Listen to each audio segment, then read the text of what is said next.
வணக்கம் ஃப்ரெண்ட்ஸ். இன்றைக்கி மிஷின் வாங்கியிருக்கோம். நம்ம வேலைக்கு தேவையான machine, screwdriver machine, buffing machine, standing machine, பையும் வாங்கியிருக்கோம். இது மூணும் அமேசானில் வாங்கினோம். நிறைய வேலை செய்கிற டூல்ஸு. இது மரம் இருக்கிற வால். இது பஃபிங் மிஷினில் கட்டிங் ஷீட் போட்டு கட் பண்ணோம். இது கேஜ் கம்மியாக இருக்கும். கேஜ் அதிகமாக ஒன்றா நம்ம மரம் அறுப்பாங்களா, பழைய மெத்தேடு வால், அதில் கட் பண்ணணும்.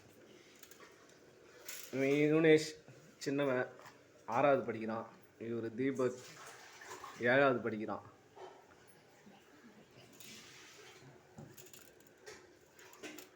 இதுதான் எங்கள் வீடு.